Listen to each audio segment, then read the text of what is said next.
Welcome to Climate Quickies, bite-sized nuggets of climate goodness from our TEDxLondon experts in under 5 minutes. In this week's Climate Curious Quickie, we hear from Kynan Tegar, an 18-year-old Indigenous Dayak Iban, making documentary films to share Indigenous knowledge. He joins us to share what's going on in Borneo, specifically why the government has been trying to move the capital city of Jakarta to Borneo.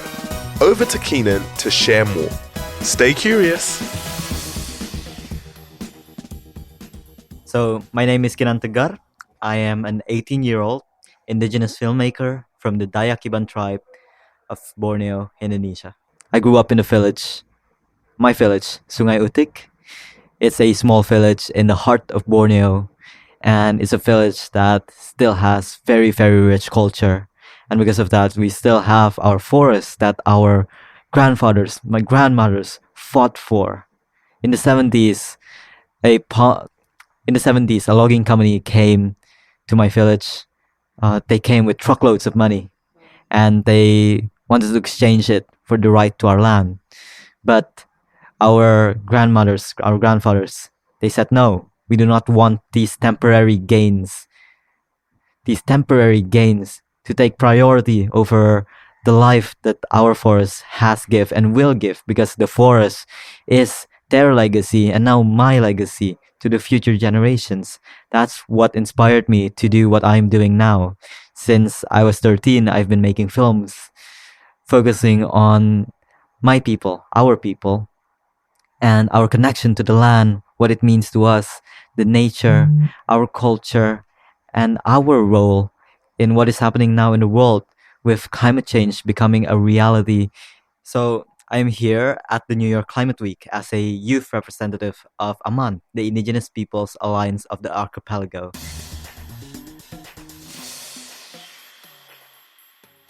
So right now, there's a lot happening in Indonesia.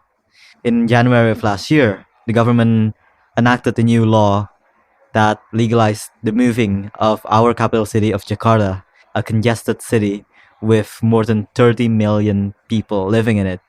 And they are planning to move it to the island of Borneo, my home island, to a place that they say is empty land in the eastern part of the island of Borneo. But of course, it's never empty land. There is people, indigenous peoples, and local communities living there and living for hundreds of years prior to it. And they are going to be the ones that are affected most by this change.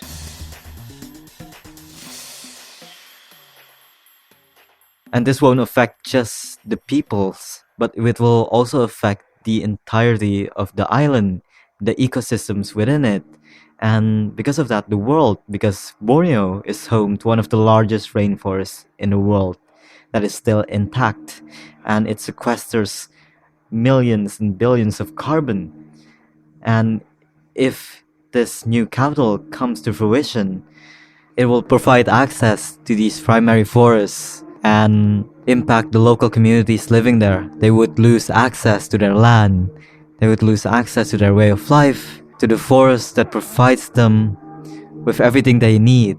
What we want is for indigenous peoples and local communities throughout Indonesia, throughout the archipelago, to be recognized as the rightful owners of their land, for them to have the rights to it recognized.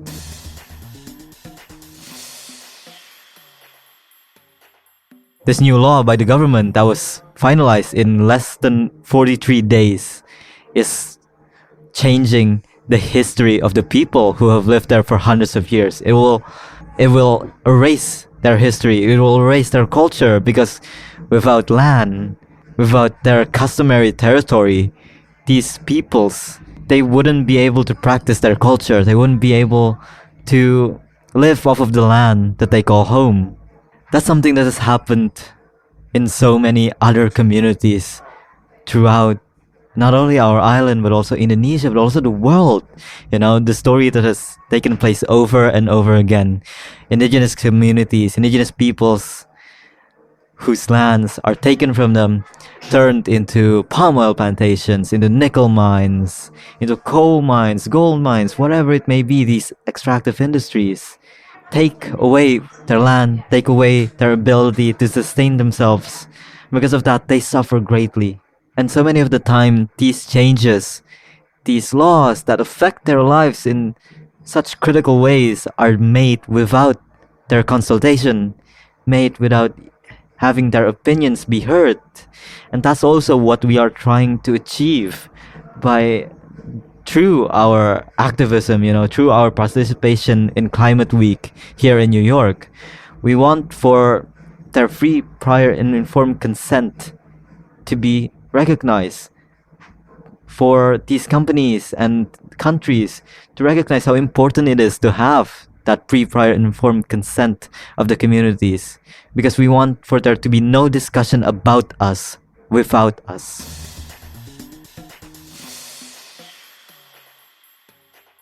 And my grandfather, he always has a saying that he says time and time again, and I continue to echo to this day. It is a saying that defines our philosophy in the village. Every single decision that we make is with it in mind. And the saying goes that the land is our mother, the forest is our father, and the river is our blood. Thanks for listening to this quickie. This episode was created by our superstar podcast team at TEDxLondon. Until next time, Stay curious.